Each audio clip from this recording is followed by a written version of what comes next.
C'est à 2 pas de Namur, au centre spirituel La Perelle, que le mouvement Vie Montante a choisi d'organiser sa rencontre internationale. Tous les 4 ans, 60 délégués se réunissent pour échanger leur point de vue sur un thème spécifique. Cette année, la question de l'intergénérationnel était au centre des débats. Monseigneur Hutzin, l'évêque auxiliaire du Brabant wallon, a été invité à s'exprimer sur la place qu'occupent les aînés dans la société belge. Le 21e siècle. Je crois qu'aujourd'hui, on sent combien le dialogue entre les générations est en fait une richesse et quelque chose d'important, de quelque chose de vital dans la croissance de chacun dans son identité. Et donc, un peu partout, on voit quand même renaître le souci de mêler les générations. Je le disais, on le voit dans l'Église au niveau de la catéchèse, on le voit au niveau de la conception du logement, de l'habitat, au niveau des collaborations entre générations au niveau social et culturel. Oui, donc je crois que c'est quelque chose qui a été un peu minimisé, mais qui est en train aussi de renaître comme une question fondamentale. Vie Montante existe depuis 51 ans et rassemble des chrétiens retraités ou proches de la retraite. Ses membres se réunissent régulièrement pour partager leur vécu, leurs joies et leurs peines. Si dans le monde se côtoient différentes générations, le lien entre ces tranches d'âge est essentiel. Comme l'a rappelé le président actuel du mouvement francophone belge de Vie Montante, c'est grâce à ce lien que l'on écrit l'histoire. Devant les délégués internationaux, Robert Henkes a rappelé l'importance de continuer à mélanger et faire interagir les différentes générations.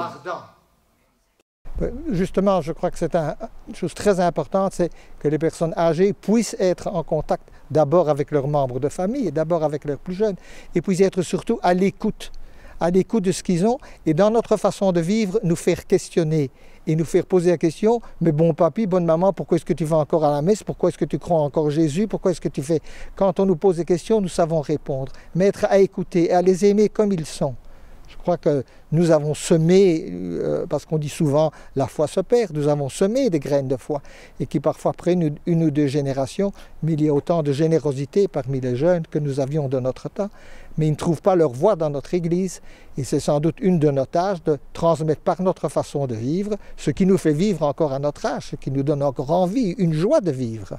Moi-même, dans les jeunes que je rencontre, je vois qu'il y a une affection toute spéciale pour la génération des grands-parents, par exemple.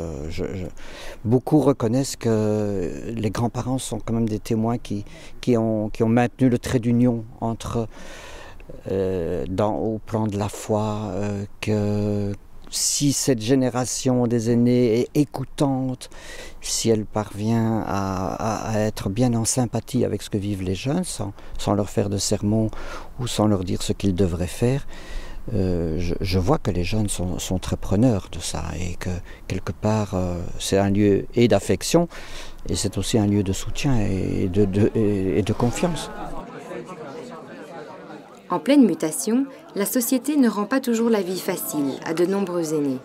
Certains se sentent isolés ou mis de côté pour leur manque de productivité. Fort heureusement, il y a de l'espoir et Vie Montante est là pour en témoigner. Tous des aînés, ses membres se mettent en mouvement pour rencontrer les plus jeunes sur leur chemin de vie. Nous avons un certain pessimisme dans notre société, disant tout va mal. Mais d'un autre côté, ce que nous travaillons, ce sont ces graines d'espoir que nous pouvons avoir. Et ces graines d'espoir se trouvent à la fois dans l'approfondissement de notre foi, puisque notre particularité de mouvement, c'est d'allier la vie avec la foi.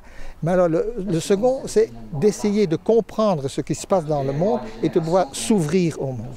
Et nous avons toute une tâche intergénérationnelle par rapport à nos enfants et nos petits-enfants. Et donc, devant les risques aujourd'hui d'un repli crispé, nostalgique sur un passé un peu